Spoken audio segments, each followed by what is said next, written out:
olwakadde tulina katono ddala tifui lunaku lwa njawulo nnyo erifa abakozi ba Ssaabasajja Kabaka ddala mu kitongole kya Terefayina kati ensonga tulina okuba nga tuzikwata kannabwala nzikiriza bukkiriza tugendeko mu bitundu eby'Ebusiro ekitwala Ebusiro ye musajja mukulu amanyiddwa nga Magola Manuel Magola ono kireka nga yakuba gudde kati bagamba nti amaziga genta atobole ebiseera ebisinga libera ssanyu lya malembo Magola ono yavuddeyo n'abeerako n'ebyama byata era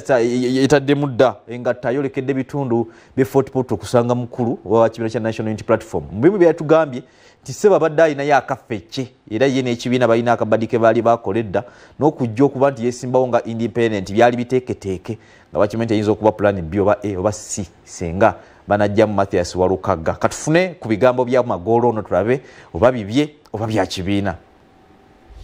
Nemugamba Mr. Walukaga empapulo zirina nagamba empapula akola ki zirina naye nengenda nenjogera n'abakulembeze b'ekibiina ne mbagamba what if bwe tutuuka eyo nga Walukaga empapula takola ki ne mugamba omusajja oli yeesoma nti ye ajja kumujjayo kuba empapula takola ki zirina ne mbagamba nze munzikirize ngende nesimbewo nga independent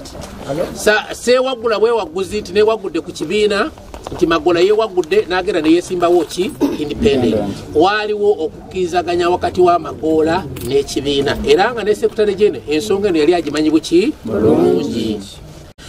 era we bwakeeredde nga muganda wange Walukaga bakoze eki bamugjeeyo bamuwandudde kaakati ng'embeera namwe bwe mugiraba nze Magola nze ka candidate w'enkyukakyuka aliwo nga ndi ku ludda lwa opposition entuufu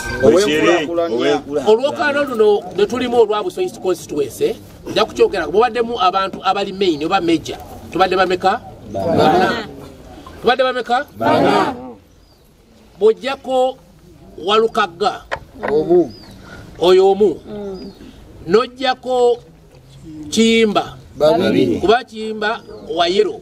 feno tetumwagalira dda tusobola kumuwa kaki noleeta nze kati muyita omusajja omulabbayi Segona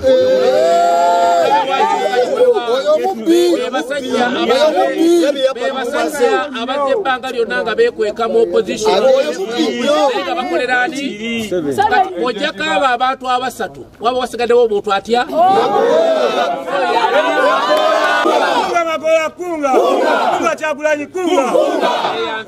era njagala kino okukiddamu okukinoganya ensi ekitegeere nabuseyisi bakole ki Magola wa nkyukakyuka Magola wa NUP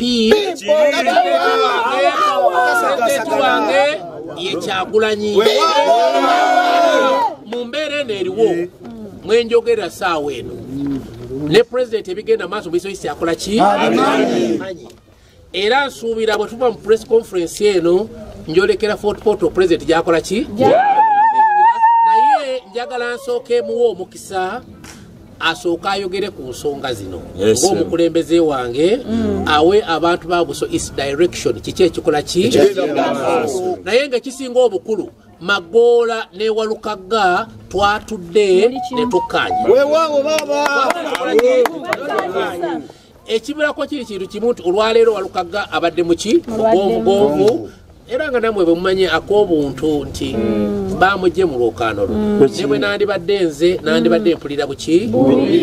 era ekyo ffenna tutuuse okusaasa kwaffe gyali naye musaba ajje aneegatteko tutambuze akalulu kano tukawangule bwe tunaaba tugenda era ajja kutuuka eyo Walukaga amukwate kuki kale naye ebyo nanga amaze okuba nga abyogera ate si position y'ekibiina oba oliawo tekinaba kuba nga kivaayo mu butongole kumuwandako ddusu era tumanyi nti ekibiina position yakyo noye candidate yenyini Walukaga bagambye nti ensonga zigenda kuggwera mu kooti ej'okuba nga eramula era okusinziira ne ku looya wa Walukaga Nalukoola tukyalindiridde oba oliawo kiyinza kuba nga kiveeyo wabula ate ku nsonga yemu Joel Ssenyonyi Besekeze ono nno nga ye mwogezi w'ekibiina kino ate nga yakulembera mu oludda oluvuganya mu Parliament wano ku CBS wano waggulu ku muliraano naffe ati byayogedde byabadde bira wankubadde nga kiyinza okuba ekyo weekiringa mukulu Magola wakyogedde naye ayinako byannyonnyodde ate oba oliawe byawukanako ku by'Amagola nabyo katubifune wabadde onyanjula wampisa omwogezi wa National Unity Platform so ekibiina bendera kyajuwa Mathias Walukaga yes waliwo abamuwaabira era nga bali mu lwokaano naye niye booliawo kyebagala okufuna tebajja kifuna kaakati fenge ekibiina ne munnaffe ensonga zigenda mu kkooti kubanga akakiiko bikasazeewo si bituufu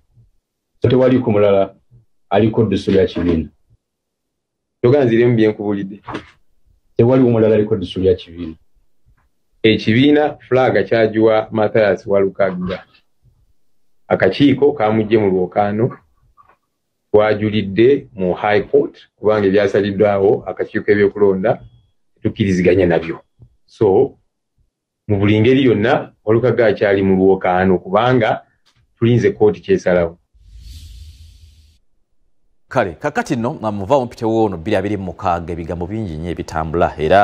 gyotambula yonna naddala ku social media abaana basalasalamuko obuntu naddala ebyo bibabogeddwa aba candidates oba abesimbyewo mu rallies ez'enjawulo waliwo obuntu bubiri olunaku olw'eggulo bwasinze okuba nga butambula era nga bwavuddemu bakandidate ababiri oba oli abasinga okuba nga bali ku mbiranye Robert Kyagulanyi Ssentamu wa NUP